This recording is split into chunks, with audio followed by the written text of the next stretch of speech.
Talk around and disregard it. Strip you off the ground, show you what heart is. Standing strong and proud, nothing can knock it. Let's get it started, it's the hardest. Talk around and disregard it. Strip you off the ground, show you what heart is. Standing strong and proud, nothing can knock it. Let's get it started.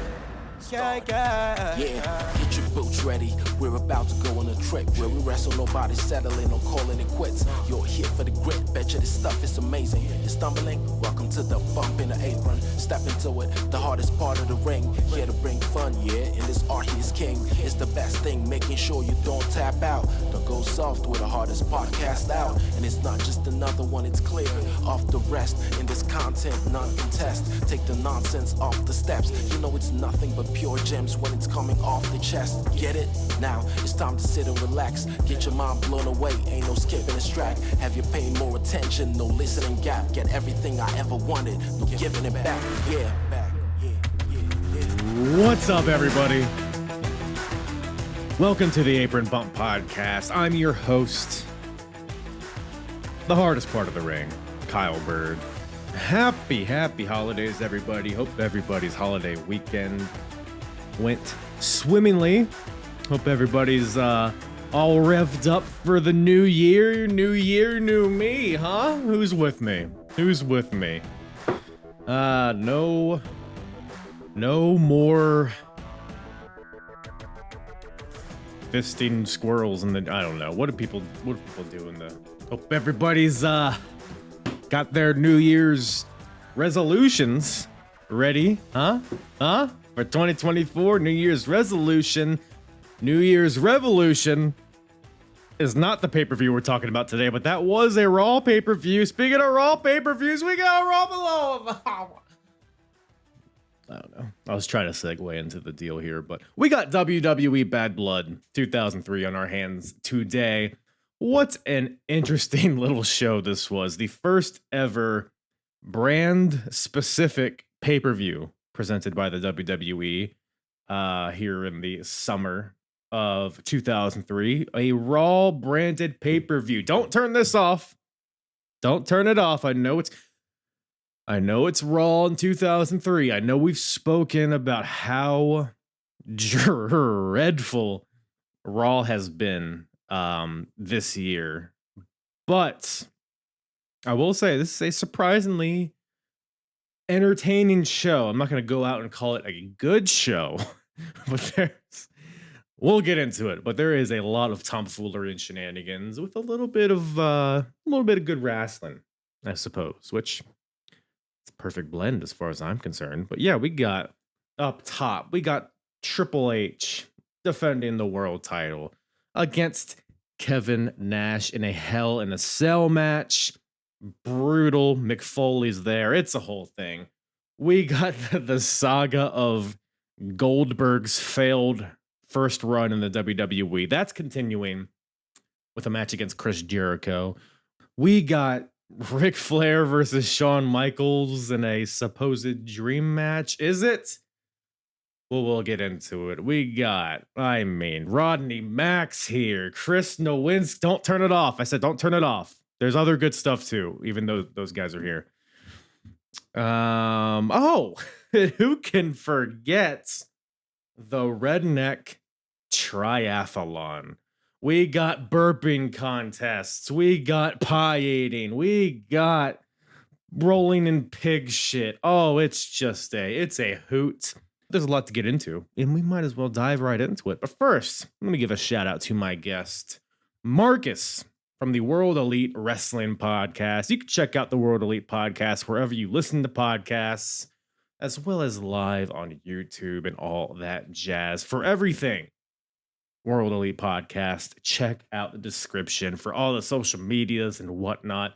They do a great job over there. They cover some of the current stuff. They do nostalgia. They do other topics. They do weekly live streams. So check it out. Join the chat. It's a good old time. You can also find them on Floor Slapper Sports. Tim King, I've had him on in the past and may or may not have him on next week. However, go check it all out. Like I said, it's all in the description, as well as all of my social medias and all that hoot and holler. all of those shenanigans at Apron Bump on all the social medias. Apronbump.com for all the full episodes. Hey, you like the ruthless aggression, do ya? I would assume that's why you hit play on this, unless you just like me, which I greatly appreciate that. But if you would like to relive the entire ruthless aggression era from the very, very beginning, Attitude Era, even all of that stuff, go to apronbump.com and you can go to the episodes tab and you can select Ruthless Aggression Era, where we started from the beginning. I think Vengeance '02 was the first one. Technically, it's a bit of a gray area, but covered all the shows chronologically up until this point. So all the way through '02 and through this point in '03, and we will continue on. So it's been a fun ride, very interesting journey, and do that. The link to that is also in the description below if you just want to do that. Speaking of the description, if we're just going to plug away the description of this, link to the Discord is also there. Join it. Pussy? I don't know. No, it's a good time. We talk a lot of stuff in the Discord, current stuff, old stuff. We'll be doing like pay-per-view prediction leagues here in the future, probably starting either Royal Rumble or WrestleMania. Still figuring things out there, but go ahead, join the old Apron Bump Discord. Get ahead of the game. We'd love to have you, and I'd love to have you sit there or stand there or lay there. Or on all fours, however you listen to my podcast, stay there and listen to this episode. WWE Bad Blood 2003 with myself and Marcus from the World Elite Podcast. How obvious! It's been 20 years since the Ruthless Aggression era was like at its highest peak. You could say, dude, I think about that sometimes, and I see like Randy Orton on this show, and it's like, this dude is still going. Like, that's insane. Among other people on this show, I'm sure. He's probably like the only remaining one from that OVW class. You don't see Cena as much. You don't see Lesnar as much. Tista's retired. Shelton, they just keeping him away from us. I think he got released, I believe. I could be wrong about that. I'm like 99% sure he got released, but yeah, Randy's like the last guy that's like full-time, at least semi-full-time, as much as any of the other guys are. Yeah. When I went back and listened to like all the ones from 2002, I'm like, oh damn, they're all been recorded. So then I hit you up like 6 months ago. I'm like, you gotta get me on for like an 03 one or something. And then I saw it was available. I was like, okay, I want this one. Yeah, I'm glad you bring that up because you reached out like 6 months ago specifically for Bad Blood 2003. When you hit me up about it, I was like, of course, first of all, but I was also like, why this show? It seemed like such a random ass show, but I guess, do you have just like nostalgia to it, or are there any particular reasons why you enjoyed this show so much? Well, it was like the kickstart of the whole brand extension solo pay-per-views. Not to mention, very first one. I was actually supposed to go to this pay-per-view 20 years ago. Unfortunately, my heart got broken the same day I got offered to go. Damn. What happened? Oh, is that what happened? Well, one day we were watching Raw and, Dad was home and then he saw Jim Ross say, oh, I can't wait to be in Houston, Texas for Bad Blood. And he's like, oh, they're doing the pay-per-view in Houston? I'm like, yeah. Like, I'm looking at him like, I really want to go. And he was like, we should go to that. And I'm like, yes, we need to. And we're excited. And then like 5 minutes later, he's like, when's the date of it? I said, June 13th, 2003. I'm going to be at work, son. I'm going to be offshore. We can't go. So you give me... How old are you at this time? I was 2 months away from being 14. I guess you could catch a cab, go there, right? Well, Houston's about 2.5, 3 hours from me. No way I learned how to drive yet. It'd have been just me and him, though. Like, it was hard. Back then, it was hard to find somebody to take you to shows these days. They're like, oh, I'm not going that far unless if, like, they come to the Cajun Dome for Raw or something. Or if you're lucky, we'd go to New Orleans. No, they didn't want to go to damn Houston. And I was mad, but I got over it. But and then you're like, but Rodney Mack's there. And then they're like, okay, let's go. Yeah, like, you got a Lafayette boy fighting on this show. Not far from us. No, he's originally... Oh, really? Is he? Well, the town he grew up in is just outside Lafayette. He actually grew up not far from Dillon and Jordan. He grew up in a town called Church Point, Louisiana, which is the Mardi Gras capital of the area. People say Okay. Dylan's hometown is, but it's not. I think Church Point's Mardi Gras get more turned up than Mamou's. Mamou's is like old classic style. Mhm. Church Point's it's a whole other level. People get turned up on a Sunday. Like that's the day of the week they do it. Mamou's like, oh, we'll make it worse. We'll do it on a Monday when everybody has to go to work. Is this all like within New Orleans or is it like the surrounding area? Oh no, it's hours away. Like Lafayette. You ever heard of Lafayette, Louisiana? I have, but in my head, like geographically, it's just like New Orleans and then everything else as a Virginian. Lafayette's about 2 hours from New Orleans. Gotcha. Raging Cajun country. JMU should know a little bit about that now that they're in the Sun Belt Conference. Come on now, kicking ass now that I'm fucking graduated. About goddamn time. That's all right. I'm happy for him. The LSU colors, there's a tie-in somewhere, right? Y'all got. It's like y'all got LSU purple and Saints gold. Y'all got the wrong shade of gold, but that's good enough for me. What are LSU's colors? Well, it's purple and gold, but their gold's like that bright ass yellow. Right. Yeah. Well, I think that would just be yellow. Yeah, but they say gold. But it's like, oh, it's that bright gold. I don't even know. I don't know how many shades of gold there is. Call in if you know if you're an expert on gold. We'd love to hear from you. But anyhow, well, Rodney Mack and he's married to Jazz, right? Two Louisiana native wrestlers. They're married now. They have a wrestling school in San Antonio right now. That's where they currently reside. Man, that sounds like a brutal training regimen. Getting in there with Jazz and Rodney Mack. And come out with a bunch of bruises. Rodney's like jacked up. I mean, I watched Crockett Cup in 2022, and he was on the card. He fought Tyrus for the TV title. Yeah, he's still. Oh, sorry, I choked on my own cum. He's going on. He's on NWA, right? Isn't he in like a big tag team there? I like kind of loosely follow it. I haven't remember much. Last I remember, Tyrus was supposed to retire after he lost his title to EC3. Rodney Mack, he should have retired as the Funkadactyl or whatever the hell, Funkasaurus. He should have retired when he had the fedora on, brother. I thought he should have retired as Alberto Del Rio's bodyguard. That was his peak, I think. At least. Fucking Mohawk. I mean, it was he was at least somewhat intimidating back then. Now he Here's the thing. He's not even from Louisiana. He's originally from California. He just lived in Louisiana for 11 years while he was training, and he declared it home, and we're like, oh, we don't claim him. He's the type that would put tomatoes in his gumbo.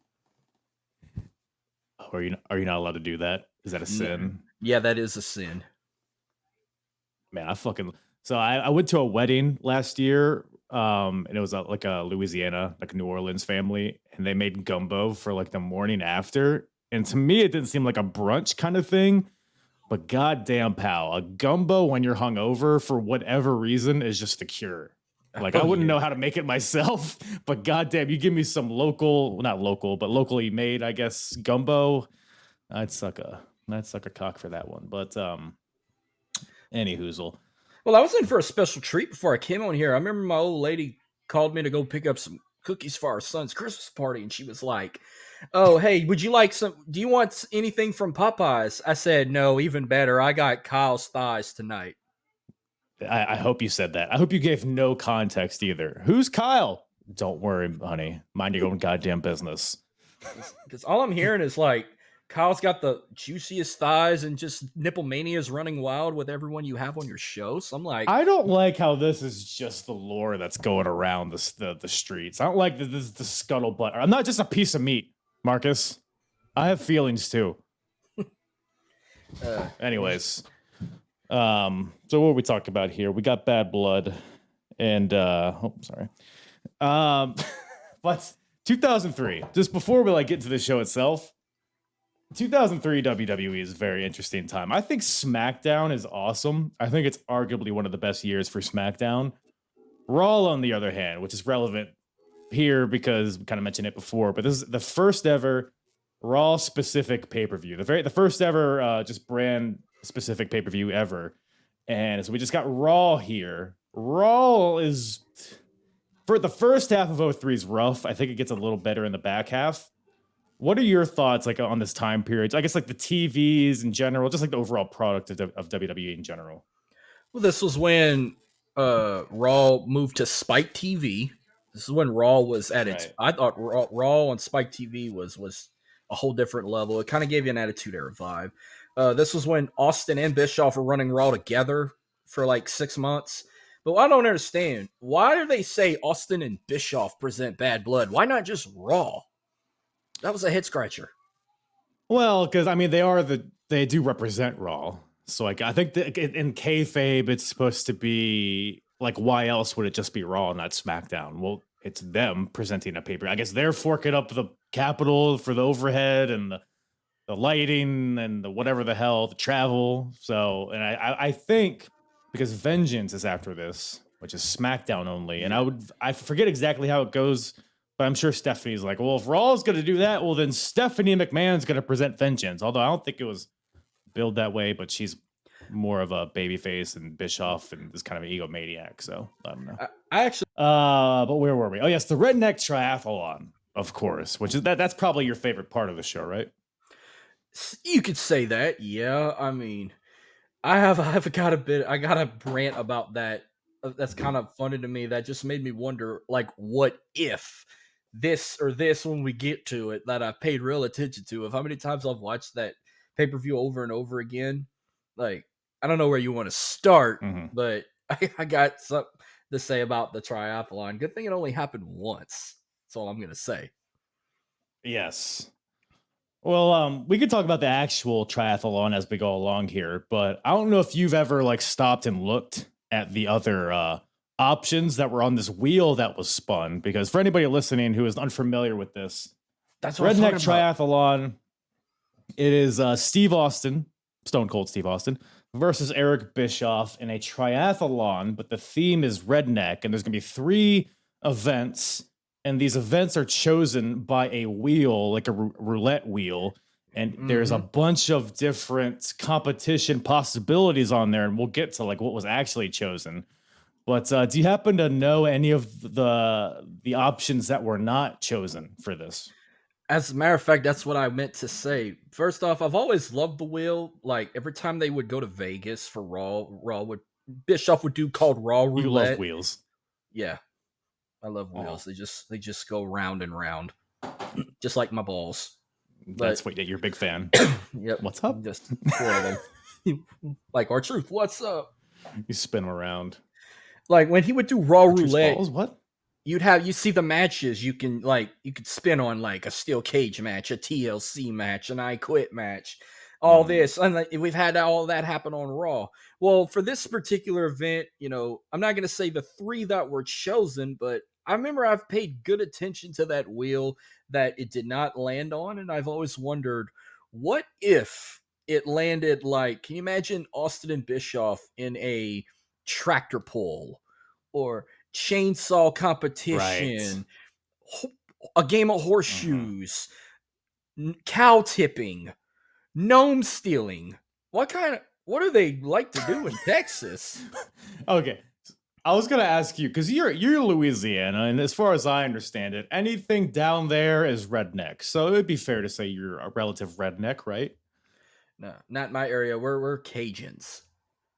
It's a whole different. I think that's just a redneck with some spices. Maybe. I don't know about that. I think that's redneck, but cooked in hot sauce and Tabasco and crawfish seasoning. I think that's what you are. Yep. But that's to be determined, I guess. But with weird voices.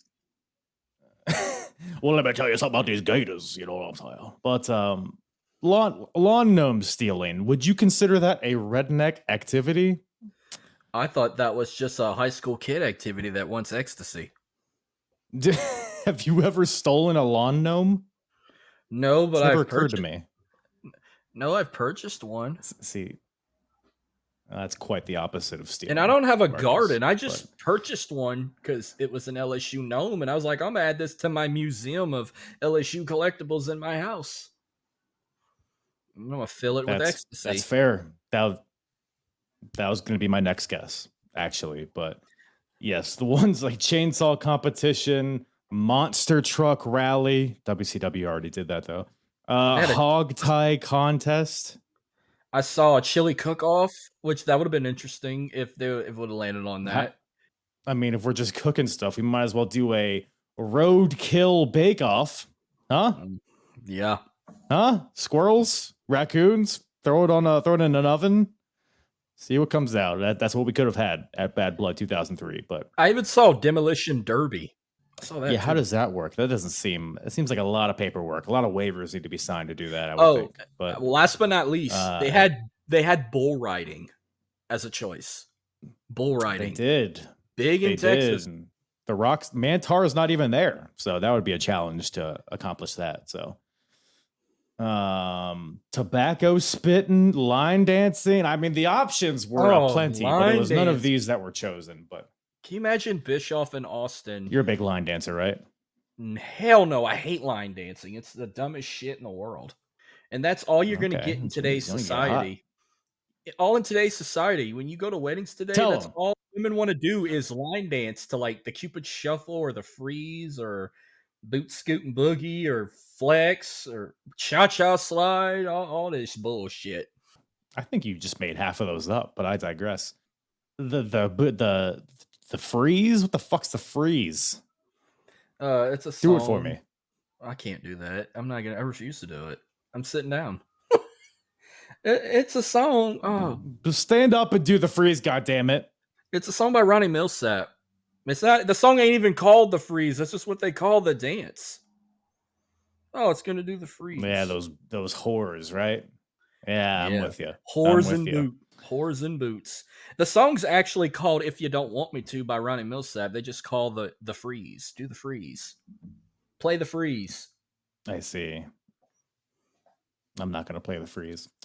And WWE or Peacock is not going to play Headstrong by Trapped. God damn it. I feel like that's half the appeal of these pay-per-views from 2003. Yeah, that's strike one of what going back and rewatching on Peacock. And I'm like, I wish I still had my DVD player. I would have just watched it on DVD where you could hear one of the, if not the greatest pay-per-view theme song ever chosen. That back in the 2000s, Headstrong by Trap got a football team ready to lose 66-0. It was, I mean, it's still a huge song.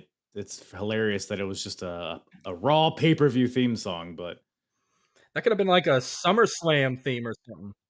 Yeah, I definitely agree. I mean, this era of wrestling had just awesome theme songs, which sounds kind of like who cares about the theme song? But I feel like that just adds so much to the aesthetic.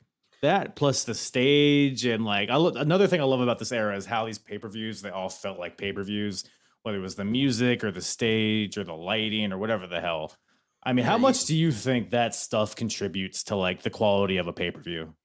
That makes you want to watch it even more. Like, you're just like, oh, I can't wait to see what the set looks like. Oh, we get three little blood drops. That's like little Titantrons. You get a little oval Titantron, and then you get the little simple set in the bottom that used to be for Raw with some shiny stars in the background. And these WWE theme songs they would choose, like especially them rock songs, that's how I got most of my rock music if I wasn't listening to radio stations. I'm like, WWE picks good themes. I'm going to download that. I'm going to illegally download it on LimeWire, put it on my iPod Nano, and just jam the fuck out of it. Yeah, to this day, man. I mean, all of the music that a lot of the music that I know, it's either wrestling music or it's like adjacent. Like it's a band that I found out through wrestling, like Seether or Saliva or some shit like that. Two good bands. Good I've seen Seether times, once. man. Well, before LimeWire, what was it? Kazam? Or where you can illegally download There was music? Napster. Yeah, I didn't use Napster. I used I think it was Kazam, and then I upgraded to LimeWire when we upgraded our PC in that time. But I first heard Headstrong on a wrestling video game. I don't know if this rings a bell. Legends of Wrestling 2. Can't say. That sounds like one of those games you get as a Happy Meal toy. Yeah, it felt like that. I mean, it was available on PlayStation 2, Xbox, or GameCube, and you had every legendary. Basically, it was all the wrestlers from the 70s and the 80s that you can just wrestle with on a video game. Interesting. Well, maybe if I happen to stumble upon that game, I'll check it out for you, just for you. just for you. But Headstrong was like on every video game, like any like sports game or like motorcycle game. I feel like Headstrong was just in every like it was everywhere at the time. So, but somebody who's not headstrong or is not nose strong because he has a broken nose is Chris Nowinski in this opening match, teaming up with Rodney Mack. Both of these guys are accompanied by Theodore Long. Let me holla at you, player. Boys, of course, Bubba and Devon. Now, hold on, meta player. So Chris Nowinski, so Rodney Mack is undefeated at this point, even though he's pretty much just beat up a bunch of tomato cans on Raw. But his whole gimmick is that the man's keeping him down, Marcus. The man's keeping him down. It's because he's a black man. Theodore Long is telling everybody. He's giving everybody the what does it. Chris Nowinski, for anyone unfamiliar, you could not find a whiter looking fella. But apparently he's down with the cause because according to Teddy Long on Raw, I guess Chris Nowinski, he's from Harvard, and apparently he's a heavy scholar in the Afro-American studies. So therefore, Chris Nowinski can come into this group and they all have a common goal, I guess. He's basically a peacemaker to society because he went to an Ivy League school. Like telling Devon, why is it that Bubba always tells you to get the tables? It's a good question. It's never Devon telling Bubba to get the tables. If someone asks me, why is it always Devon telling him to get the tables? Because he asks Devon. He never tells me. He never tells you. He never tells Spike. He never tells Big Dick Dudley or Dudley or whatever else is in that ECW family tree of Dudleys. He just tells Devon because Devon's dances only one with there. Dudley. Dances with Dudley. Sign Chubby guy Dudley. Dances with Dudley. Sign guy Dudley. I mean, yeah. It's an endless tree. Believe me, it's an endless tree. I guess the story here is Nowinski and Rodney Mack are trying to get some steam going here by getting a win over the Dudley boys, and they're doing this by getting into Devon's head, trying to get Devon to come on their side, I suppose. But the match is what it is. It's an opening match. The match didn't really not too much in itself to write home about. I mean, the Dudley boys, I feel like, are just like the king of the opening match. It seems like every time they're on a pay-per-view, I guess the pyro and the energy and the crowd participation in their matches is so heavy. So I feel like it's just they're a perfect team to throw out there to get the crowd hot. But and they do that, they get the wazza headbutt, all that stuff, and then Bubba tells Devon to get the tables. Devon goes to do that, but Teddy Long gets on the apron, is like, hey, hold on, player. Devon, why are you gonna let him do that? And then Rodney Mack from behind, as Devon and Teddy Long are, distracting each other. Rodney Mack takes out Devon, and Chris Nowinski, who is wearing a metal mask to protect his face due to his broken nose, takes the mask off and smashes Bubba in the face with it and gets the 1, 2, 3. So Nowinski and Rodney Mack beat the Dudley boys. And I was surprised here because these guys are so low card, in the grand scheme of things, it feels like they never did anything. But I guess they were trying something with these guys. I don't know. What do you think about this? It was a shocking way it kicked off. I considered it as an upset. I realized how glittery his face mask was that he would wear to protect his nose, by the way. And I mean, I'd laugh at I know there's really not a lot of smart people in Texas. Probably the smartest schools in that state are probably the smartest school in the city is Rice University, and they're just chanting Harvard sucks, which I think everyone thinks Harvard sucks. But imagine if Chris Nowinski and David Otunga were a tag team. It could be the Harvard Law School graduates or something. Now that's just too powerful of a team for any of us to handle. So it's probably good that they came in different eras. You know what I'm saying? So it's all about the power. Yeah, about the power. How's the theme song go? I don't even remember. I just know Nowinski had the Harvard fight song. David Otunga had a pretty cool theme. I don't even remember the lyrics to. He was just too busy flexing off his muscles more than talking intelligence like Nowinski would. Yeah, it's pretty much all he had at the end of the day. But they should. That would have been the 2010, the 2000s versions of Pride and Powerful. Nowinski got the pride. Otunga's the powerful one. That's kind of smart. Maybe it's never too late. I mean, they're both still around. They're both probably still in shape. Let's get Triple H on the horn. Let's get this going.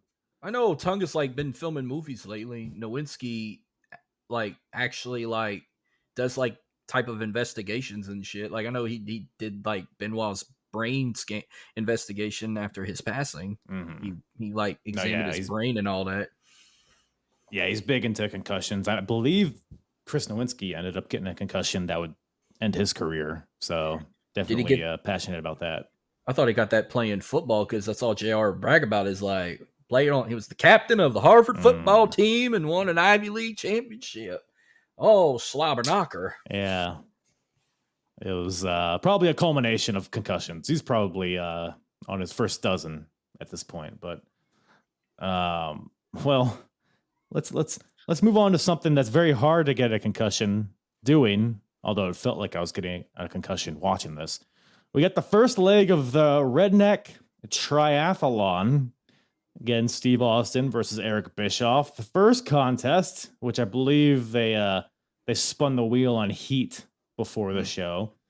It's going to be a burping contest. Huh? A burping contest. Well, remember they swerved everybody. They swerved everybody. Remember the week before they spun the wheel and it landed on a contest I guess they didn't want to land on. We were supposed to get pie eating to start it all off. They wait till the second contest. They do the burping first.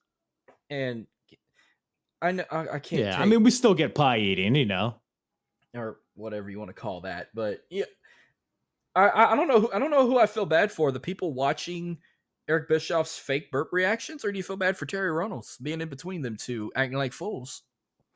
Wait a minute. You're telling me that these burps weren't legitimate? I think Bischoff's first one was real. Like that last one had to have been fake. Austin's last one had to have been fake. That first one was probably real. That Austin did. Just chugging a Miller Lite is like... Well, here's the thing. So, yeah. So the rules here. So each person gets 3 burps. They alternate back and forth. And whoever has the best burp wins. And they are very obviously canned burps. They are just the most cartoonishly... Like, they don't even sound like they're coming from these people. They're trying to lip sync the burps, which... They did kind of fine up until the last one, but... Well, who sticks their tongue out when they burp to begin with? Austin did. I never did. It was funny because, like, Austin's drinking a beer as he's doing this, and he'll take a big swig of Miller Lite, and then he'll actually burp. But he'll be like, all right, now I'm ready to burp. Look, goddamn. It's just like, you know, but... I mean, they go back and forth. Eric Bischoff does this like fucking karate pose before his burps. It's all very dumb. But Steve Austin eventually wins. His last burp is just a man, it's something. It's very long, very, very tongue heavy, a very tongue heavy burp. Maybe that's just the secret to a successful burp. Who am I to say? But I don't know. Any other nuggets on this one? No nuggets on it, but we can just call them testicles for this next one that were no longer a thing anymore. I like it. So wait. Does Tess no longer have testicles, even though he's not with Stacey anymore? Or is he still maintain some of the testicles that Stacey got him afterwards? I think Stacey just yanked him out of him. Stacey was the one that started the whole testicle chant and whatnot. And I just remember at this time, they were trying to push Tess to be this star, but he couldn't cut it. And then they tried to make he's a douchebag now to Stacey, like, oh, I'm not successful. Because people, all they want to say chant testicles and they want to stare at your ass and look at your legs and they don't want to acknowledge me. Acknowledge me. But yeah, it's Tess. Tess is a weird one, man, because you look at the guy. I mean, he has everything that Vince wants in it. He's tall, he's ripped, he's good looking, he's a pretty good talker, he's fine in the ring. And it's just I don't know, man. I think he just wasn't able to get taken serious. This whole testicles thing, like it's funny, but they were trying to run with it as like a babyface gimmick at first, but then nobody really took to it. So now they're like trying to overcompensate. Like Test is calling Stacey a whore on Raw. He's like, because this match, by the way, Test versus Scott Steiner, and the winner gets Stacey Keebler's managerial services.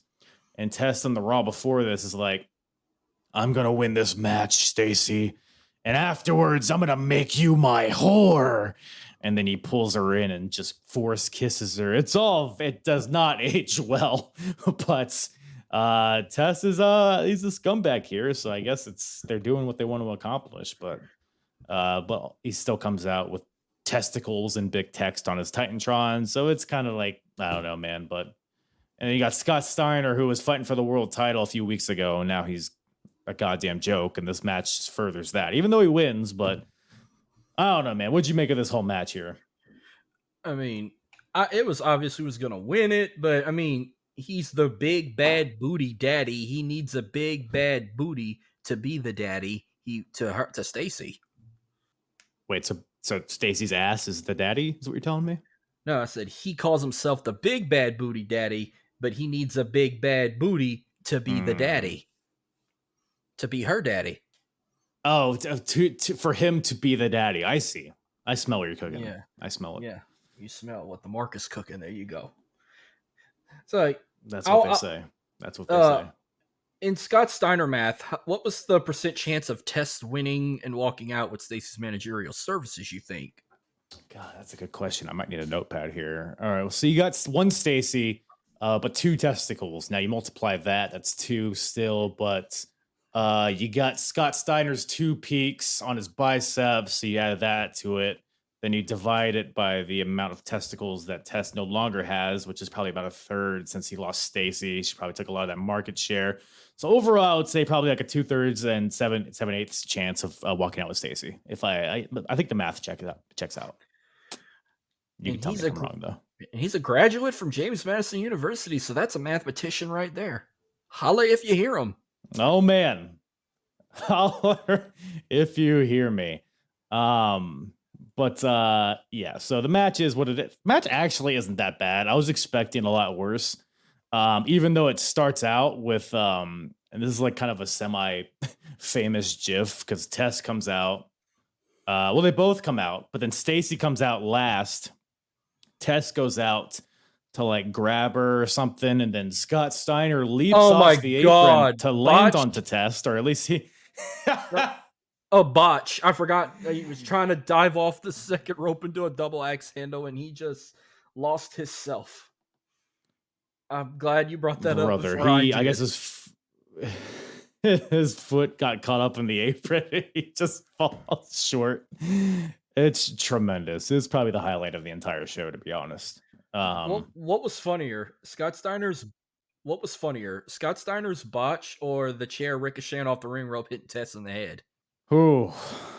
Well, the chair spot, I believe, was planned, and it was very well executed. So I'm always a sucker for a good botch. So that's all. Scott Steiner really doing anything silly will always be a winner in my book, to be honest. But I haven't seen a lot of wrestlers do the little chair freak idea that Tess did, but I thought Kurt Angle sold it better for Backlash 2002. Yeah, Kurt Angle's done it so many times in his career. He's the master of it. But yeah, in this match, it's a lot of Tess just being a dick towards Stacey in the beginning. He uses her as a meat shield to block himself from Scott Steiner. I think he even like tosses her at Scott at one point. Tess in the ring will be beating up on Steiner. Then every once in a while, he'll stop to blow a kiss to Stacey, just being a real dirtbag. At one point, he does a bunch of push-ups to mock Scott Steiner. But Scott fights back, almost paralyzes Tess with a brutal-looking belly-to-belly. And but Tess fights back somehow after that, undoes the corner pad. Stacey gets up on the apron to stop him, but Tess grabs her and is like, "Hey, I told you I was going to make you my whore."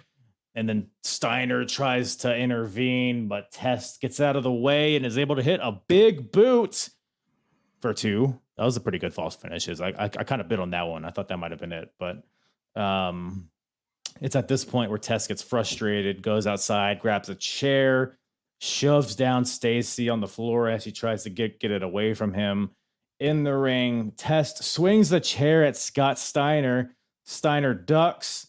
Tess swings it again. Steiner ducks again, but Tess hits the top rope with the chair, bounces back, hits himself in the face, and Scott's able to hit a flatliner to get the win. So Scott Steiner wins Stacey Keebler, who I guess is an object. But overall, I was kind of entertained by it. A lot more than I thought I would be, for sure.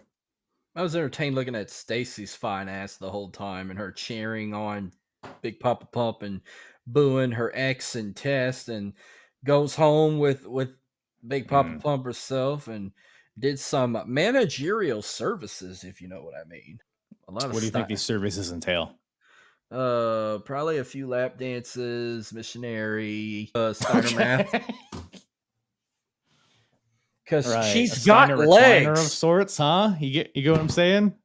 Well, she's got legs, like Kid Rock says. Funny how they let Kid Rock song on Peacock, but not Headstrong by Trap. That's another red flag. Well, I think the thing is, Trapped is not in the WWE Hall of Fame, whereas Kid Rock is. So I think that's the line in the sand. Yeah. Even on the DVD, they even cropped out legs by Kid Rock, but they don't crop it out on Peacock. Like, what the deuce? There's no logic to it. They break out like old versions of themes, like on the pay-per-view before this on Peacock. They had RVD's old theme. They've had Kane's old theme recently. I think some of this stuff was uploaded a long time ago before a certain copyright, whatever the hell. I don't know. It doesn't make any sense. But speaking of not making any sense, we're backstage and we're going to spin the wheel. Well, I guess we're not going to spin the wheel because this was chosen on Raw for the second leg of the Redneck Triathlon, which will be a pie eating contest. Pie eating, everybody, not cherry pie, not apple pie, not pumpkin pie. It's just eating pussy. Yep. But right? You got to give Bischoff credit. Wrong? You're right. You're 100% right. Give Bischoff credit. He actually picked some fine ass pussy for him and Austin to choose from. But he's like all happy and brag about it, like saying, I should go first. And then Austin's like, well, I'm going to let you go first because I'm that kind of guy, but I get to pick which flavor pie you eat. Now, you're looking at these four girls really good. If I had to choose, I'd probably take the one in the crop top that was standing by the TV. Oh, okay. Or the one in the... See, I didn't really analyze it. Or the one in the black dress. Like, they all four. Did you just bend over to get a picture of her? Is that in your spank bank? No, I just kind of had to vision. I had to write it in my notes of what she was wearing to tell you on your show. Like, I want the one in the black and white striped tank top by the TV box. If I was in this, you had if to I was fold in your this boner up into your waistband, I get you. Hey, I've learned from the best. Give me a hell yeah. I will not, but yeah, you hit it. I mean, Steve, I guess Eric Bischoff did his research, quote unquote, and chose 4 ladies to be selected for this pie eating contest. How do you do research finding pussy on the street? Yeah, did he come out with a book and a pad, like just give them auditions, like, hey, we're gonna do this pie eating contest we're gonna call it pie eating contest, but nothing's really gonna happen. I'm gonna get swerved in all this. We just need you to look good on TV and make horny guys jealous, wishing you were getting out by them, and no one's getting eaten out at all. Like, no telling how that would have gone. But wait, no, someone's getting eaten out. There is one person getting eaten out thoroughly on the show. Let me tell you something. Before any eating out, there was another match. Before that, we had Booker T versus Christian, and this is when Christian cut his hair, and he had the same haircut for 20 years. Yes, this is his debut pay-per-view match with this new look, because Judgment Day, the previous pay-per-view, is when they brought back the Intercontinental Championship. Christian won this match by very nefarious means by eliminating Booker T, even though Booker T eliminated him beforehand. We discussed this on the last episode, but he basically stole the Intercontinental title and stole it from Booker T. So now that we have a match here, Christian defending the title against Booker T. But yes, Christian, the night after Judgment Day, comes out, new haircut, which is essentially the haircut he has to this day, like you mentioned. New look. He had some Flair jeans, and now he's here with the tights again, the same kind of tights that he's still wearing to this day. He's abandoned the singlet look, though he's abandoned the long hair look, which I would say it's like about goddamn time. So much better. He looks so much more of like a credible looking dude here, and then going up against Booker T. And he was the father. He's the father of the year. You got it. Christian Cage, father of the year. Right. Well, Jim Ross brought up how Booker T grew up in a single mother household. So Christian, again, touched on this in the last episode, but Christian, I think that's the root of his hatred towards Booker T, is that he's a fatherless boy. So Christian's here to kind of help him in that aspect. So planting of the seed for the father of all fathers gimmick. But here's my question. Why did they even get rid of the Intercontinental Championship in the first place? It was like a shitty 6 months without a mid-card title on Raw, and then they unified it at No Mercy with Triple H and Kane's match, the whole Katie Vick situation. Great episode, by the way.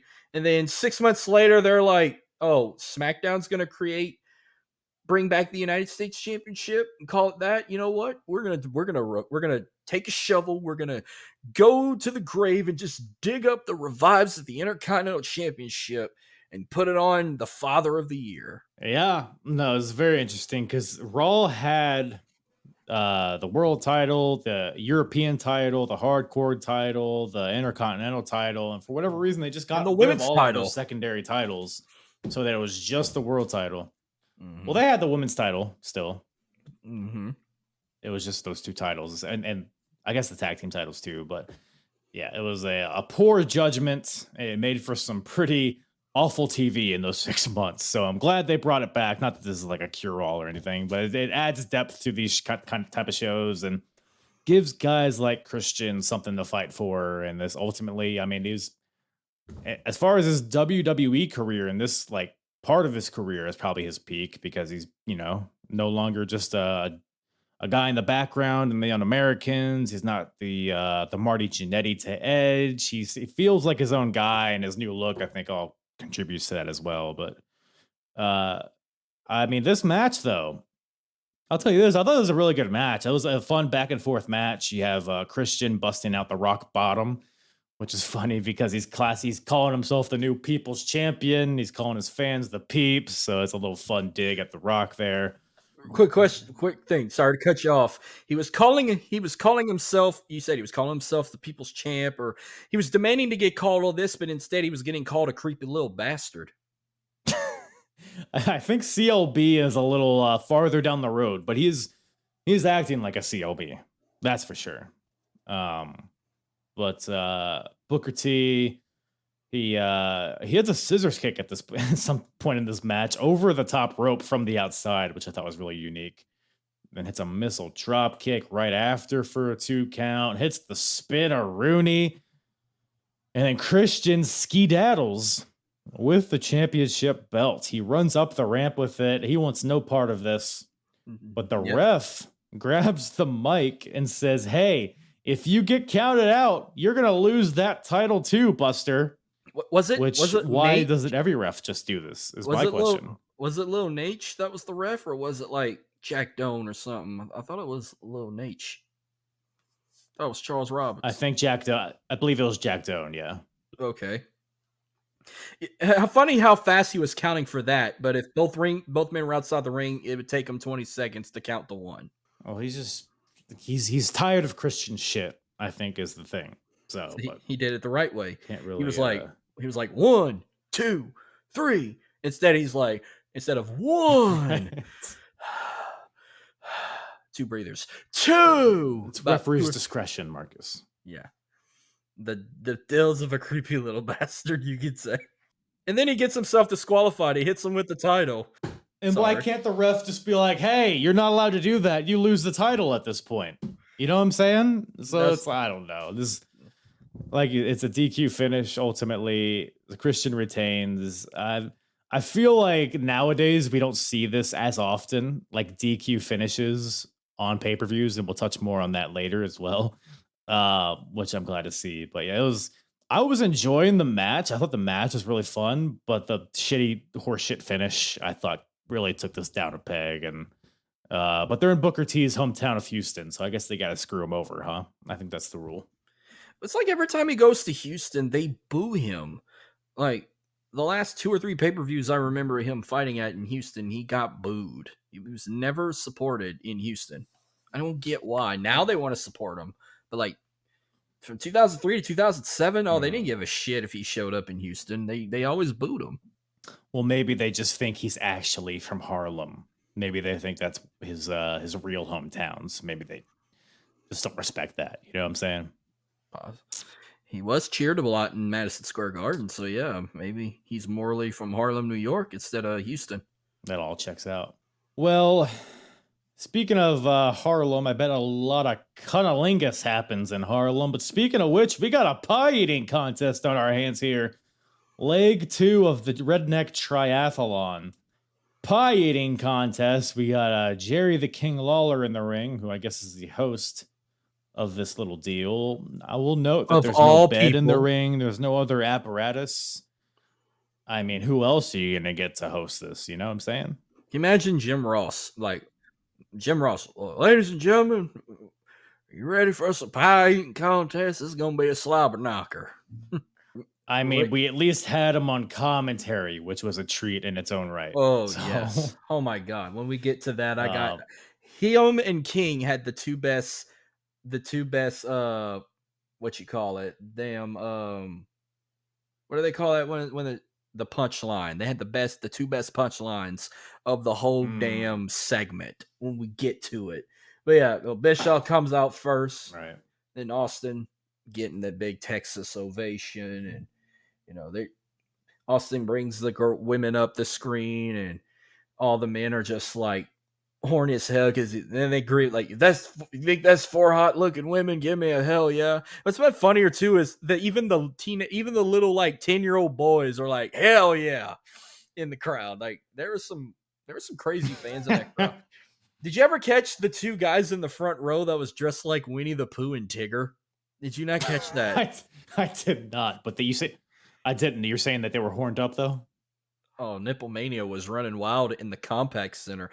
That's even quick fact too. That was the last time they did a pay-per-view in that arena before they upgraded to now the Toyota Center, which is the new home of the Houston Rockets. They moved to downtown Houston. Oh. So that arena, that's the old, they call it was the Summit, then it was the Compaq Center. That arena hosted the 1989 Royal Rumble. It hosted No Way Out of Texas in 1998. It hosted the episode of Raw where William Shatner cheap shot at Jerry the King Lawler. It hosted Bad Blood, a former basketball arena that Akeem Olajuwon won 2 NBA titles for the Houston Rockets. Now it's a giant non-denominational church. It went from a basketball arena to a church that could seat 20,000 people to praise and worship your Lord and Savior. So there's 20,000 people in a church pew sitting there with a Bible in their lap, humming and hymning and just being with the Lord. Meanwhile, 20 years earlier, Mae Young stuck an anchovy up her twat and shoved it into Eric Bischoff's You heard, face. you knew the rumor. The rumors were true. I was going to tell you that. Oh my God. I was going to tell you, did you knew the prank Austin did to Bischoff? Oh my God. Everyone knows it now. Dude. Oh my God. Yes. I remember reading about that in a fucking PWI magazine, and I'm like, Austin fucking pranked Bischoff with all this. He had no idea he was taking Mae Young out. It was the only one that knew about it was Jim Ross. No one, even King didn't know. So Mae Young come out, with Moolah, and then we knew it was obviously Mae Young. Every time you hear the pianos, you know Mae Young's coming. Two Oh punchlines. yeah, Two dude, that or punchlines. Pat Patterson, and that would have been a whole different thing. Well, two punchlines that made the whole thing even better. She's walking down the aisle, and Jim Ross is like, well, is it Mae Young or Moolah? He goes, well, it's Mae Young, the entertainment from the Last Supper. And then when she gets in the ring, and King's like, wait a minute. Because she's old. And she gets in the ring, and then King's like, wait a minute. We said pie, not cheesecake. What's wrong with cheesecake? Cheesecake's awesome. Yeah, it's so if you love the cheesecake, huh? Especially in this context, right? Well, if according to King, if women over the age of 80 taste like cheesecake, fuck yes. You heard it here first. Hey, if I have any 80+ gals listening, hit up Marcus. I'll put his Twitter and all his shit in the description. Hit him up. He's ready to cunnilingus at the drop of a dime. Just have some breadcrumbs, maybe a little whipped cream ready, because daddy's ready for dessert. And I'm pointing towards him, not me. You stay away from me, you old bitch. I don't know why that was so mean. But Bischoff's like get away, like freaking out. She like pinches his ass, and he's getting pissed, and he wants to forfeit. And then Austin's like, oh, you're a quitter, you're gonna quit. And then he's like, all right. He forfeits, declare me. And then he's like, well, wait.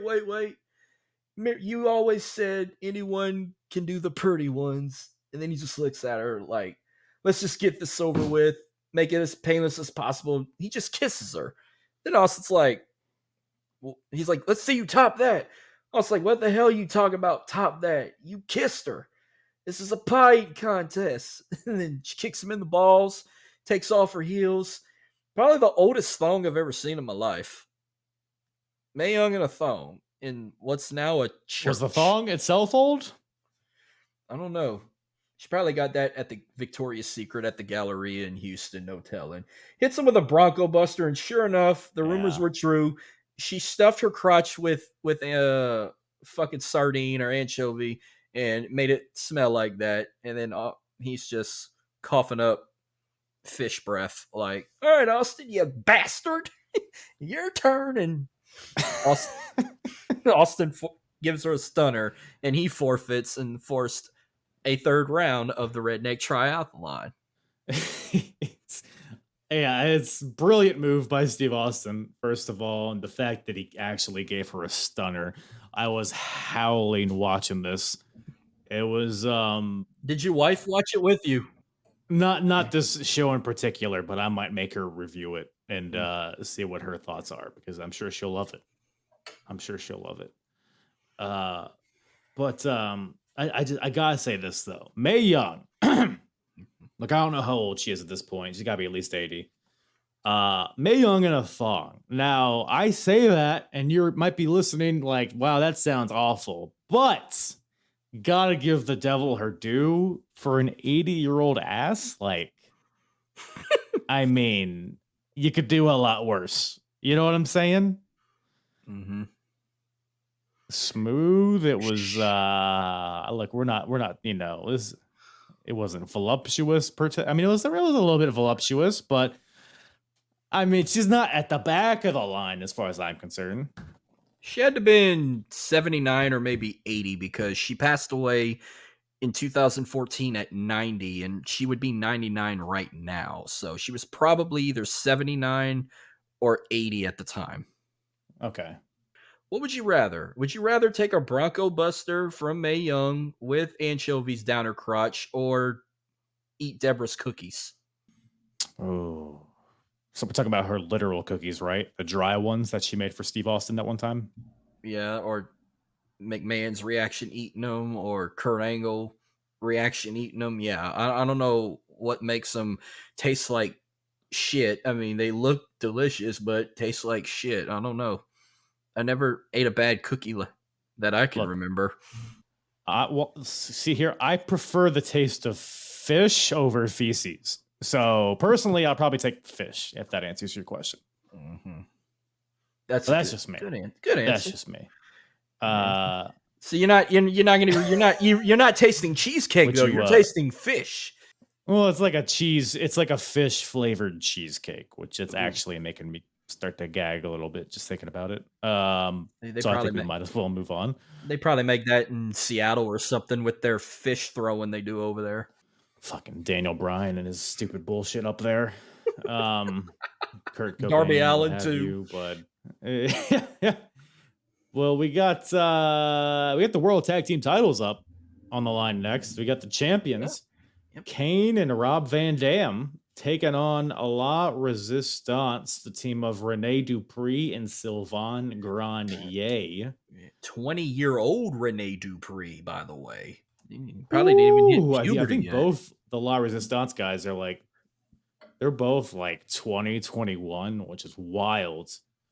But Jacked up. this match here, so this is kind of the source of maybe the best storyline, in my opinion, of 2003, which is Kane, his unmasking, him spiraling afterwards and just becoming a monster again. We're in like the seed planting portion of that arc, I guess, because on Raw, I believe it was a week or 2 weeks before this, Steve Austin, Kane, they were both in the middle of the ring, and Stone Cold was like, "What the hell are you doing? Is there a monster in there anymore? Remember the guy that beat me for the WWF championship? What?" Because Kane, he's been losing, he's become very humanized, and Stone Cold's trying to motivate him into becoming the monster that he is, because I guess that creates good TV, and Stone Cold's the GM of Raw, so it benefits him as well. I guess that's the kayfabe there, but so Stone Cold, he's like slaps Kane to try to motivate him, but Kane won't choke slam him. So he's kind of Kane's a sad boy at this time period. RVD at one point on Raw was getting beat down by both of the La Resistance guys. Both the Frenchmen were beating up Rob Van Dam in the middle of the ring, but Kane did not come out to save him because he's moping backstage. So we got emo Kane in the house. Even when he's coming out in this match here, he has the hair in his eyes.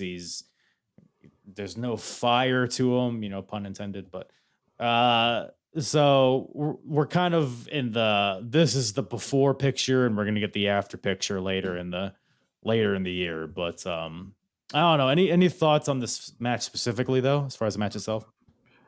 Well, La Resistance, man, let's talk about these young studs here. I mean, 20-year-old Rene Dupree with the freaking biggest camel toe I ever seen in those pants.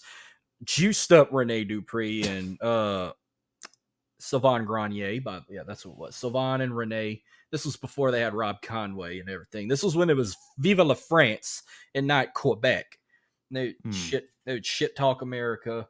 But remember, they said they didn't want to. It was sad they had to come win their tag team titles in Texas when the president of the United States at the time is from Texas, and George W. Bush, and they made a joke about him and they booed, and Jim Ross's inner tech love of Texas, being an Oklahoma guy, coming at him is like, I don't see no anchor tied to their ass. If they don't like this place, just go home. When they were coming out. And I was wondering where was Fifi at the time? Remember when Renee would come out with Fifi?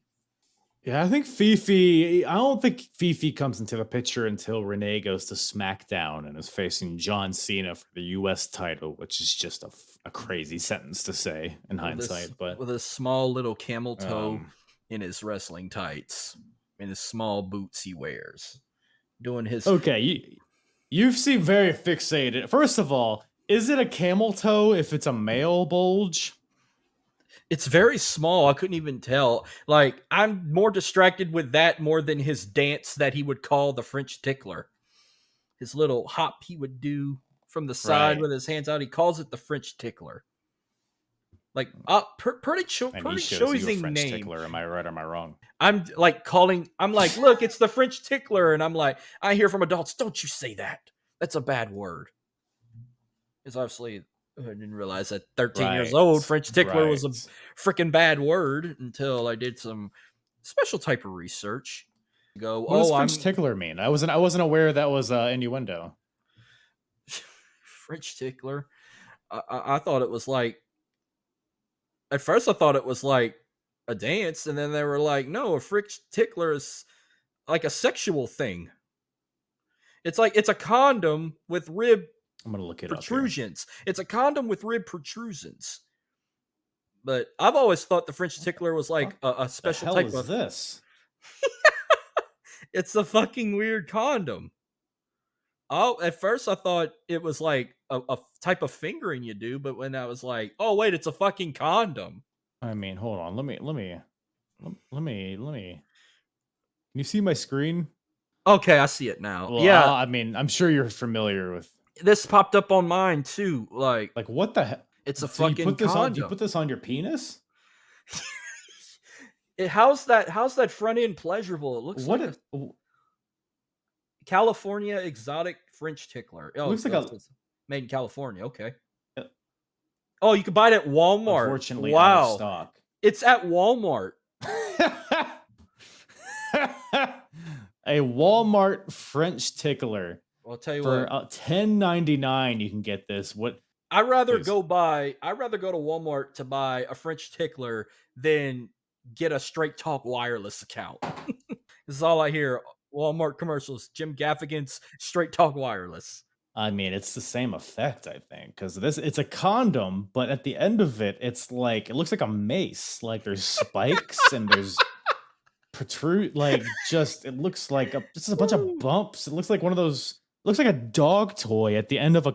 This doesn't seem like it works out for anybody. So, but now So this is what La Resistance is. That there are 2 condoms with spikes at the end of them. That's what their team is, I guess, right? You could say that. But I'm sorry, the tickler's on my screen. I got minimize it. We got Kane, Rob Van Dam versus La Resistance. The match is actually pretty quick because really we're just kind of building towards the dissension of Rob Van Dam and Kane as a tag team, and just the dissension of Kane in general. Kane looked weak until in they that bring match. him back up again. I mean, they get some fun offense in. Usually Kane would be the most dominant one, but it's like you barely competed, and as soon as he got bumped off the ring, I figured that was it there. Like it was basically a handicap match ever since he got bumped off the apron. Yeah, nice. Bumped off the apron. I like it.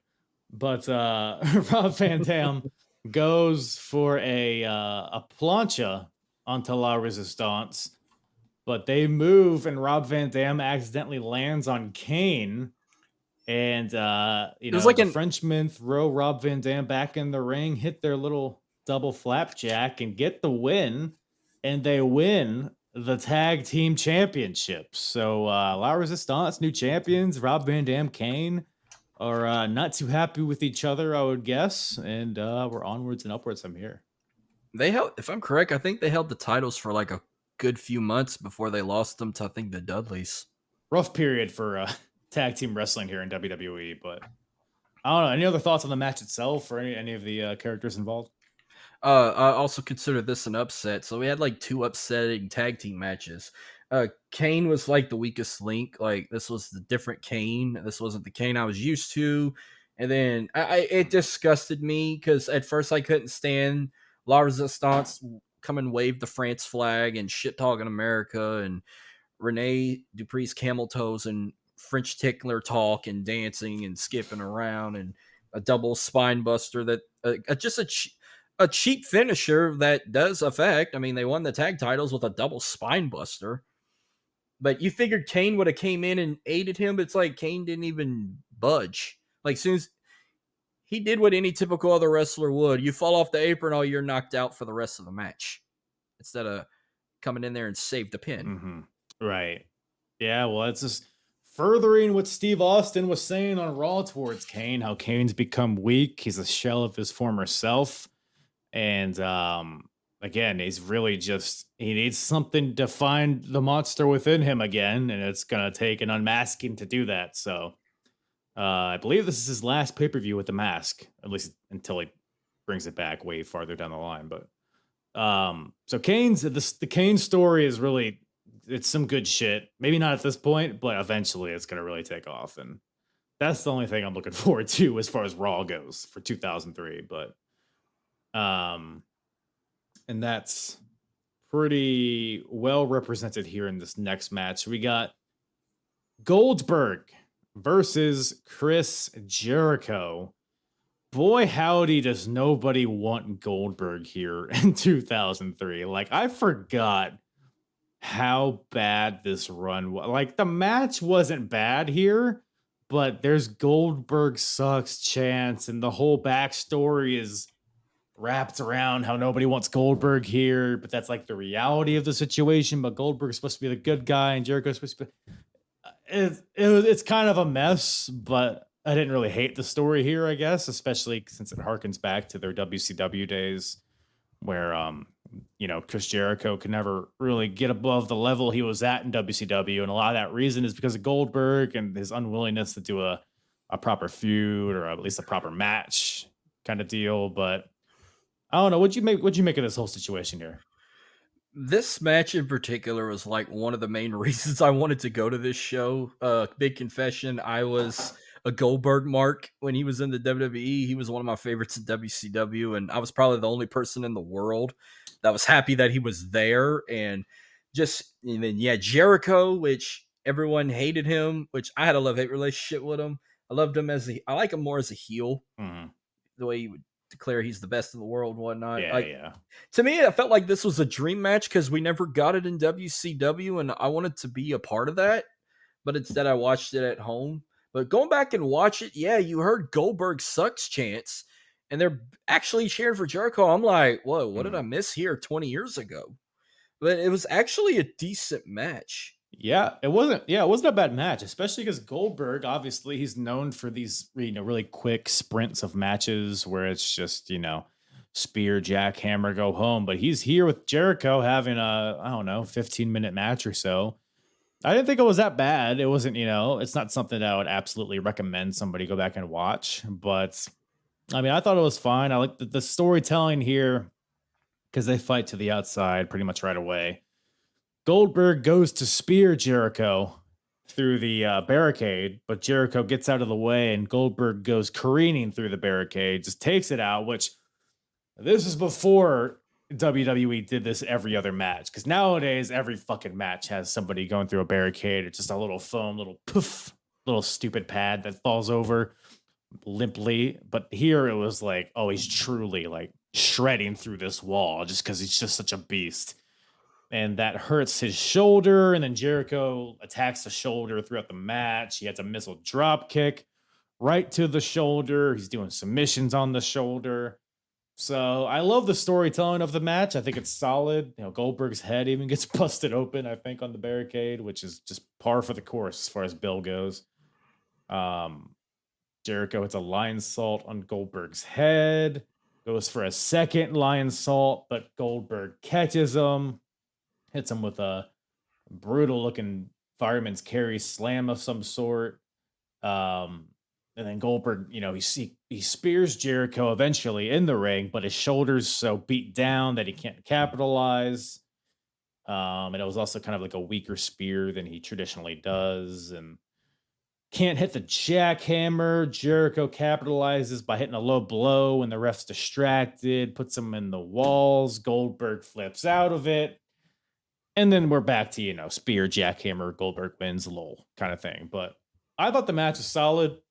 Again, it's not like, match of the year or anything, but it was a lot better than I expected. Like I said, it wasn't a bad match. I don't know if I was going to give that match of the night or not, but I really enjoyed it.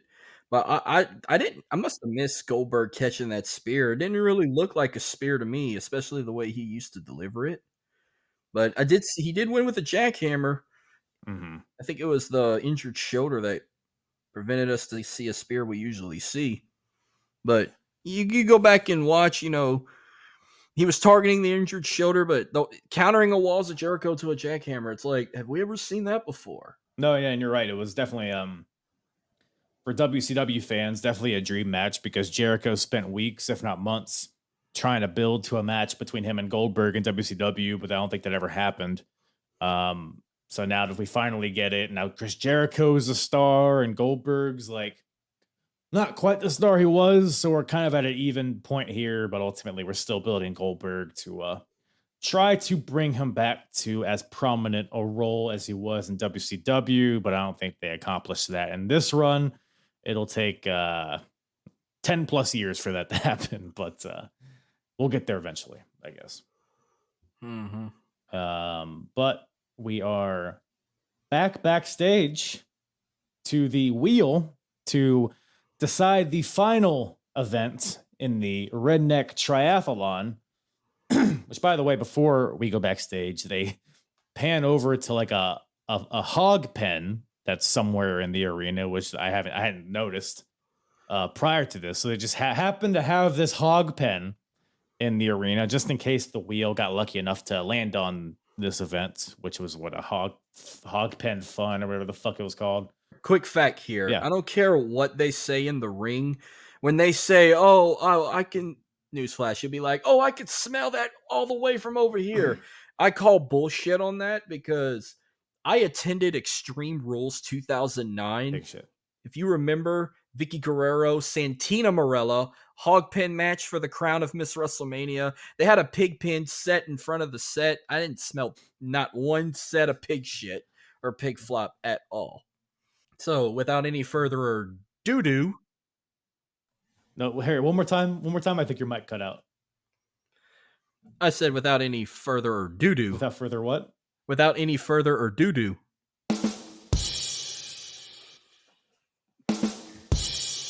Yeah. So, so they spin the wheel again for the last event, and it lands on Sing Off. You know, traditional redneck events, because rednecks all over the country are just having sing offs with each other. So that's going to be the last event. So I guess they set up this hog pen for nothing. Somebody's pissed about that. Somebody had to fucking rent some hogs or whatever the hell. But Steve is upset because he can't sing. I mean, you've heard Steve Austin talk. You know he can't. He has no pipes. He's good at a lot of things, but singing is not one of them. Bischoff is, you know, probably at least better than Stone Cold. So, man, we're 1-1 going into the final round, and Steve Austin is in peril. Not sure how he's going to fight back from that, but more on that later. I love how Terry Reynolds was like honest to him. He was asking her, "You ever heard Stone Cold Steve Austin sing?" "Yeah." "Can I sing?" "No." Like, she told him the truth. I liked it when she told him the truth and said, "You can't sing." Yeah. She's honest. She's honest. You gotta love Terry. But that brings us to I guess a dream match of sorts. We got Shawn Michaels taking on Ric Flair. We got the 80s versus the 90s here. And so backstory here, Ric Flair was having doubt because he's already linked up with Triple H and Evolution and all that, but Ric Flair was having doubts. There was an episode of Raw where Stone Cold allowed Triple H to choose his opponents. It just had to be a former world champion. So Triple H chose Ric Flair to be that opponent, thinking that Ric Flair would just lay down for him because they're Evolution buddies and whatnot. But Ric Flair decided to actually compete and actually try to win the world title. Was unsuccessful, obviously, but this triggered something in him. He's like, hey, maybe I still got more in the tank. Shawn Michaels is kind of urging on Ric Flair, is like, come on, you're the nature boy. You got this. Ric Flair and Shawn Michaels end up teaming together to take on, I think it was Triple H and somebody else I think Jericho. I think it was Batista. And was it Batista? Well, Batista's injured at this point. Okay, so it wasn't him. Okay. Yeah, Batista's injured at this point. Yeah, so similar. I don't know if you've seen Ric Flair and Sting taking on the Horsemen back in the day, but Ric Flair virtually did the same thing, teaming with Shawn Michaels. As soon as Ric Flair gets tagged in, he gets in the ring, turns around, clocks Shawn Michaels. They beat him down. Ric Flair turns on him. He links back up with Triple H. Randy Orton comes back from injury, so Evolution is almost complete here, but that's pretty much the source of this match, other than just to have, a marquee match, a big name value match. And again, like this is a match where, because Ric Flair matches, I mean, you know how they go. You can pretty much guess how this goes, at least to a certain point. There's chain wrestling, they're really leaning into, I was the best wrestler of the 80s. I was the best wrestler of the 90s. So they go tit for tat in the ring to try to get the better of one each other. It's just pure wrestling. Chops get involved, and then Ric Flair is able to hit a cheeky low blow or an eye gouge or whatever the hell, and then hits a a chop block and then attacks the leg, figure four, all that happens. But the ending stretch of this was fun. I don't know. What do you think about this match itself? I mean, it was really good, but did you think we really needed that match 20 years ago? I mean, they put on an instant classic at WrestleMania to retire Flair, but just keep looking back, like, was it necessary to have it? Did we really need it to save the show? Did people really want to see Ric Flair wrestle that night? I mean, of course you want to see Shawn Michaels all the time, but I mean, it was a nice storyline, and Flair called him, "You're nothing but a Ric Flair wannabe," and then Flair being Flair. I love how Shawn Michaels wore the same pants he wore at the 1997 Royal Rumble when he won the WWF title in his hometown. The red pants with the hearts that got the Texas flag on it.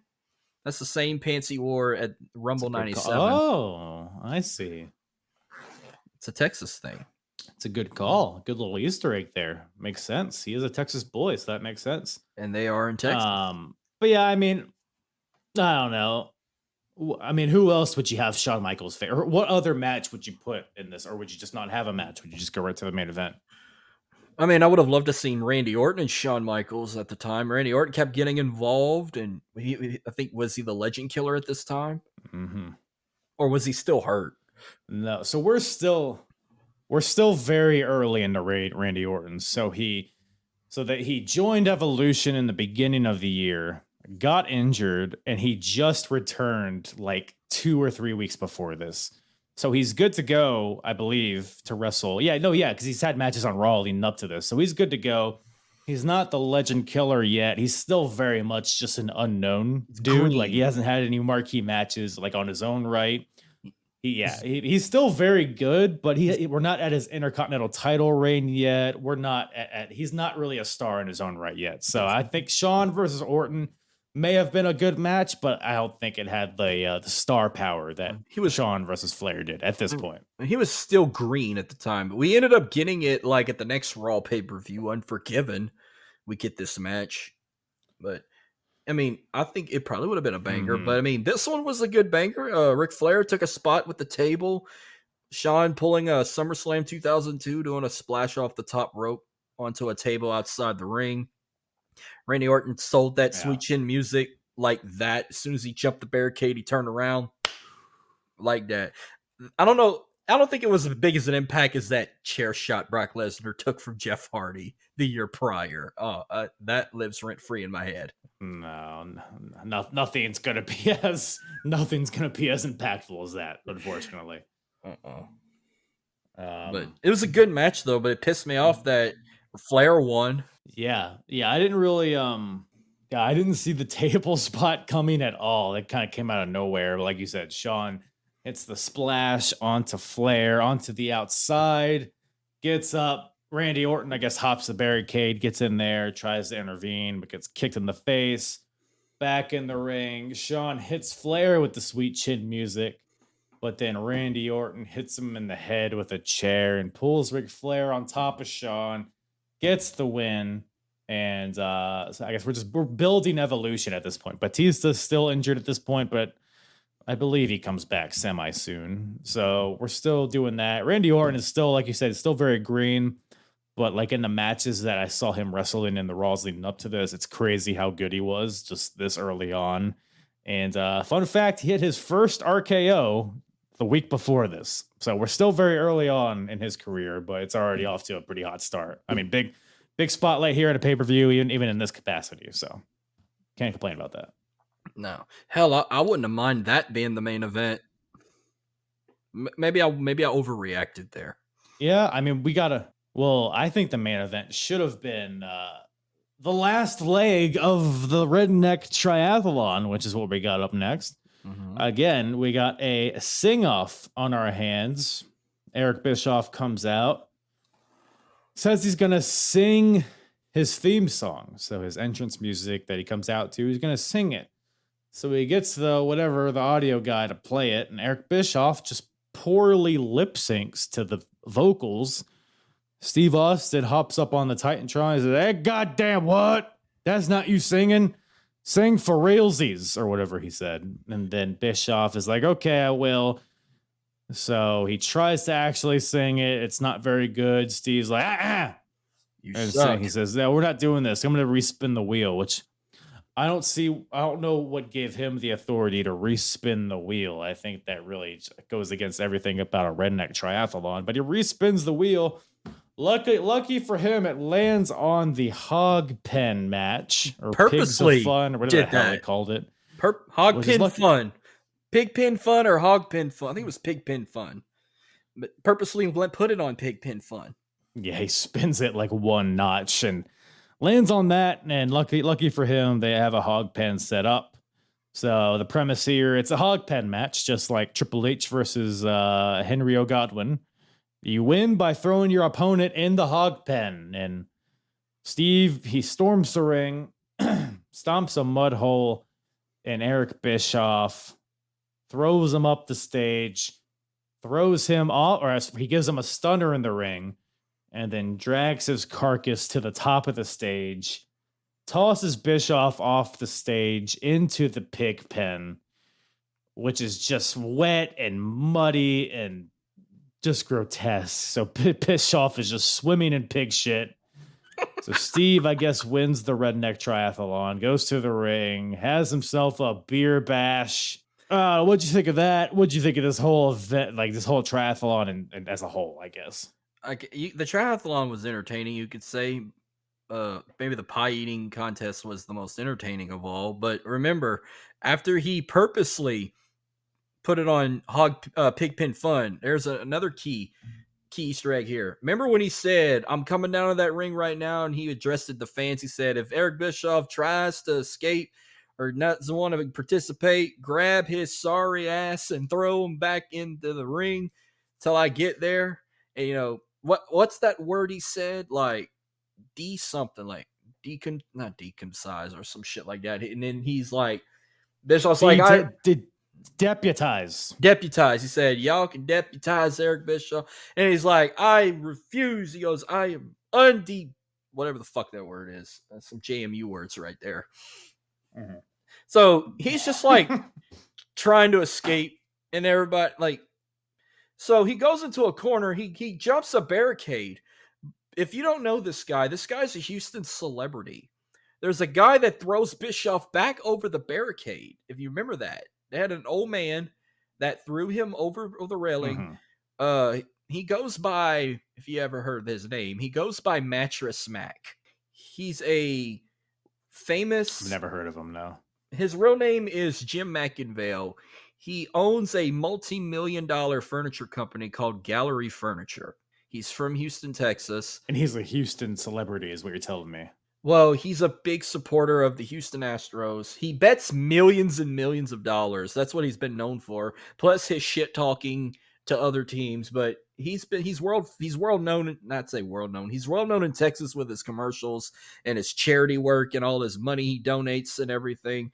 Like he bet when the year the Astros won the World Series, he betted $8 million on FanDuel for the Astros to win the World Series, and they won. And then the previous year, the year they lost, he bet $10 million that the Astros were going to go back to the World Series, and he lost $10 million. But that's like chump change to him. He's a Houston celebrity. You could say a local celebrity at the time. No one really knew who he was. Like, hell, even King didn't know who he was. Jim Ross did. It's like, that's Jim McInvale, you idiot. It's from Gallery Furniture. Of course, Jim Ross knows. He's got a little Texas. Yeah, who doesn't know Jim Mac? Yeah, of course. What a dumbass. Mattress Mac, they call him. Known for selling mattresses. It sounds like a drug laundering business to me, but I think that's a whole other podcast in itself. But that brings us, surprisingly enough, that was not the main event. The main event, we got Triple H defending the World Heavyweight Championship against Kevin Nash in a Hell in a Cell match. Special guest referee Mick Foley. Boy howdy. What a cast of characters here. So we got, first of all, we should recap Judgment Day, the previous pay-per-view. Kevin Nash, Triple H had a match in which Kevin Nash won by DQ after Triple H hit him with a sledgehammer. He hit Earl Hebner with a sledgehammer. So Kevin Nash got cheated out of that match, and Hebner and all the other refs are like, I'm not going to referee this match. People get hit in the face with sledgehammers if we referee a Triple H match. So I'm not doing that. Also, Tim White's career got ended in the last Hell in a Cell match. So none of these refs won any part of this.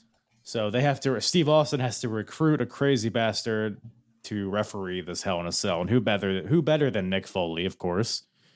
So Mick Foley is here, of course, has the history of Triple H, and they play into a lot of that. And the build up to this, how Triple H ended Mick Foley's career in Hell in a Cell, and just the rivalry they had. And so Mick Foley's here, and he's gonna try to be impartial, although that's not really exactly how it pans out. But I guess it's kind of justified in a sense. But I thought this was look, Kevin Nash in 2003. He's well past his prime, to say it lightly. Like Goldberg.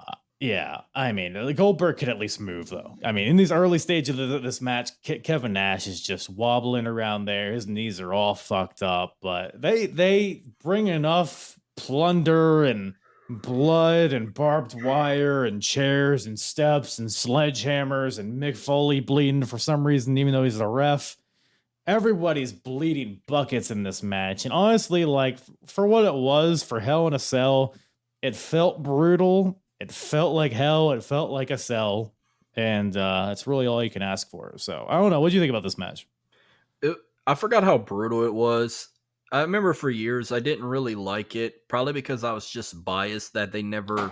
This is when they stopped, like, doing shit off the top of the cell. They never climbed to the top anymore. They just kept it inside. I mean, it was a brutal match. You know, Chaos took over when they started using, like, not just steel chairs. They were using, like, hammers from a toolbox, barbed wire baseball bats, barbed wire 2x4s, sledgehammers, and then even Mick using it, basically trying to be a handicap match. You think with Mick getting involved, attacking Triple H, you think Nash would have had a chance, but Nash still couldn't even win the title with Mick even helping him attack Triple H. This is when he had that like long run and everyone was getting fed up with Triple H always winning the title or having multiple reigns or having these long reigns. People were getting fed up with clean shaved, sideburn Triple H wearing multicolored tights now. He was wearing blue he picked the wrong color. He wore blue that year. He should have wore red or stayed with black. He wore blue tights at a Raw pay-per-view. What an ass. What a heel. Really, just wearing the other brand's colors. I mean, that's just the dastardly person that he is. But yeah, we are definitely just in the heat of prime Triple H reign of terror here, because man, it is just miss after miss after miss. He gets awarded the title, has an okay match with RVD. Then we have the Katie Vick storyline, and that's the whole thing. Then he has a few pay-per-view matches with Scott Steiner, which both completely shit the bed. Goes to WrestleMania and faces Booker T and has a really boring match with a really awful finish. And now we're here with Kevin Nash in 2003, and we're just building to Goldberg and this era of Goldberg. I mean, it is just... Well, remember, he had a... It is... I mean, this is honestly probably one of the better matches of this reign, though. Well, he also had a feud with Shawn Michaels after the Elimination Chamber. They had 3 stages of hell at Armageddon, which I wish the feud would have went more, but they waited like a year before we had another Shawn Triple H feud. Like 2004, I think they started feuding again. They had a last man standing match, I remember, and they did the triple threat with Chris Benoit at WrestleMania and Backlash, and you thought it was the end, where the following year at Bad Blood, they had a Hell in a Cell match. You thought it was the end, but no. When you let fans control and make the choices of a particular Taboo Tuesday, we got Shawn and Triple H one more time when we did not want it. We wanted Edge that year. Yeah. But good shit. I mean, they're obviously buddies, so they have the chemistry, so I get it. And yeah, I agree. I mean, most of the Triple H Shawn matches are really good, especially their SummerSlam 02 match is just amazing. The 3 Stages of Hell match was pretty good. The Last Man Standing match was good, but yeah, otherwise, I mean, it's just a bunch of nonsense. But this match here, this Hell in a Cell with Kevin Nash, I mean, you got barbed wire boards coming into play. Guys getting hit in the face with it. Kevin Nash sets it up in the corner, gives Triple H a snake eyes into it. Um, Triple H grabs a toolbox from underneath the ring, hits Nash in the face with a hammer, just a regular hammer, and then takes a screwdriver to his face. Oh, some John Moxley shit. Okay. Yeah, no, it's very Moxley-esque here. Triple H eventually gets fed up with Foley's shit, and because Triple H at one point pulls out a sledgehammer, and I guess that's the last straw for Foley, even though we've already seen barbed wire boards, barbed wire bats, screwdrivers, hammers, but a sledgehammer, that's the last straw. So Foley grabs it from Triple H, and Triple H grabs a chair and hits Nash, and then hits Foley with it, so everybody's bleeding. Nash does almost get the win here at the end, which is just an incredible false finish here, I thought. What even happened? Yeah, Nash counters the pedigree, catapults Triple H into the barbed wire board that's set up in the corner, leads right into a jackknife. A bloody Foley slides into the ring, makes the count, 1, 2, kick out. Great moment there, but ultimately Triple H crawls over to his trusty sledgehammer, hits Nash in the face with it, hits him with the pedigree. 1, 2, 3. Triple H's reign continues. But yeah, even though the reign is what it is, I thought this match is pretty good. What about you? It was very brutal. I enjoyed it. We're going back and rewatch it, but it was brutal, but I don't think it was as brutal as like Brock Lesnar Undertaker from No Mercy. That was probably the bloodiest Hell in a Cell match I ever seen. Yeah, Brock and Taker is my favorite for sure. This one, I could probably put this as one of the top 5 bloodiest Hell in a Cell matches I've seen. Triple H and Kevin Nash with Mick Foley. But remember too, no, I agree. Yeah. Well, remember too, like the whole referee situation. Remember, like they brought up, they were like, "Oh, I don't want to referee." Remember what happened with Tim White? He got brutally taken out in the Hell in a Cell, and it cost him his career. And I don't know with the whole Tim White shit, you get no 5 with the whole wanting to commit suicide every week. Do you blame him for wanting to do that because of the Hell in a Cell ending his career, or the fact that he had to deal with Josh Matthews? Probably a little column A, column B. I think both kind of steer him towards that direction, but it is what it is. Josh Matthews and his stupid blonde spiky hair. I get it. That was an NSYNC hair I used to have back in the day. A little blonde tip. Oh, we all had that phase. No, I'm with you. I had the blonde hair too. 2003, man. It was prime NSYNC boy time. I did that about 2000, 2001-ish. Then I did it again in 2005. I used to do the Slim Shady. I did the full blonde hair. I did the full blonde hair. Cody Rhodes brought it back. Black eyebrows with full blonde hair. Will the real Slim Shady please stand up? And that's Cody Rhodes. Cody Rhodes all along was the real Slim Shady. That's kind of the style. Yeah. Oh, goddamn, pal. Glad we finally figured that out. If nothing else, we really made that discovery, and that's really all anybody can ask for, I think. Bad Blood got its name. The blood's in the name. Blood was in the main event. So overall, I don't know. If you had to grade this show from A to F, what do you think you would throw at it? I would give it about probably, I'd give it like a B. It's a decent Raw pay-per-view, which usually Raw always dominated the brand extension pay-per-views. The solo ones, like Raw, always outdid SmackDown a couple time or two. SmackDown probably had maybe like a couple of good ones, but like 2004 Raw, all Raw's pay-per-views were mainly good than SmackDown's. Raw, they always had good theme songs. I mean, hell, Headstrong by Trap was the perfect choice. I mean, can you imagine if we had Bad Blood like between 2015 to now? I guarantee you they would have pulled some shit and put Bad Blood by Taylor Swift as the theme song. Ooh, I can get behind that. Don't let them hear you say that, because at least NXT will do that. I bet you. No, Sean would never do that. Are you a Swiftie? I wouldn't classify myself. I tend to feel Swiftie every now and then, but I wouldn't consider myself a full-time Swiftie. How about you? No, I cannot stand her. I'm just so sick of this. I just want to watch football, damn it. I'm so sick of seeing her in the crowd with freaking Patrick Mahomes' stupid wife and his dumbass brother. And Travis, I want to see football. I like to see him bitch at the referee, or even try and see Kelsey make a few plays. Give us what we want. We don't want to see Taylor Swift and Travis Kelsey's love. I don't care. I just want to watch football. This is my getaway if I'm not watching wrestling. Get these women out of my sports. Am I right or am I wrong, Marcus? Get her out. You can keep the cheerleaders. Just get her out. She don't know shit about football. She'd be the type where if she had to look up the Kansas City Chiefs, she would Google it and be like, "Oh, Travis Kelsey, yeah, I know who the Kansas City Chiefs are," or Patrick Mahomes. Well, I mean, not everybody has such an elite view of the world. But speaking of elite and world, the World Elite Podcast. First of all, Marcus, appreciate you jumping on here once again, talking some wrestling. Where can everybody find you and your delicious voice talking about wrestling? Well, thank you. It's been a long time. It's been a year and a half since I came on and we talked Gangster's Paradise. Something 95. like that, yeah. It was in the summer of 2022. So it was a year and a half. I have it saved in my Spotify. Anything I'm a guest on, I save it, and I'm glad I get a second one saved. I'm hoping to come back down the road. I mean, it depends what you got coming up in 2004 or 5. I'd want to tag along on, but this was fun. You can find me on Twitter or X, whatever y'all call it. I still call it Twitter at Marcus Elite 337. The podcast's on Twitter at World Elite Pod. We're on Instagram. We're on Facebook. Subscribe to us on YouTube.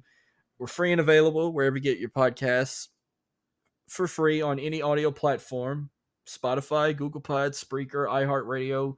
We're everywhere. Wherever you get your podcasts, you can find us. Just type in World Elite Podcasts. There you are. And thank you again for reuniting with you tonight. Go. Appreciate it, man. Yeah, you're like herpes. You're everywhere. Hey, what would be your best redneck triathlon event? Oh, okay, that's a good one. Shit. Do I have to pick something off the wheel, or do I have to come up with something? Well, here I'll reread you the ones that were on the wheel, and if anyone sticks out to you. Oh, I got them right here. Chili cook-off, yeah. Fuck yeah, I can do that. The chili cook-off you got. Yeah. Well, the only pie eating I would be able to do is an actual pie. Like go to a bakery, and I just finish it before my competitor does. What a selfish lover you are.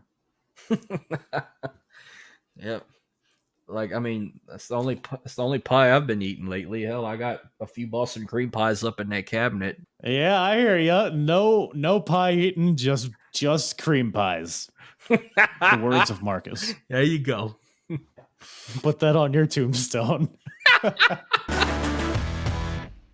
Once again, thank you to Marcus from the World Elite Podcast for joining me on this lovely, lovely show. Always a good time with Marcus down by the bayou. I don't even know if he's by there. Everywhere in Louisiana is just crocodiles and crawfish and people flashing their tits for beads. But go check them out. All that's in the description below at World Elite Pod on Twitter and all that shit. At Apron Bump on all the social medias as well. You know where to find me. You know where to follow me. You know where to touch me to make me smirk at you with a wry grin. So that's about all Daddy has for you today. Appreciate you guys tuning in. Love ya, love ya, love ya. Like you. Love ya, love ya, love ya. And big old smooches all around.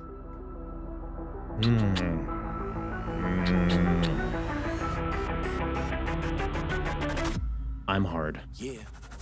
And the hardest, talk around and disregard it. Strip you off the ground, show you what heart is. Standing strong and proud, nothing I guess. Let's get it started.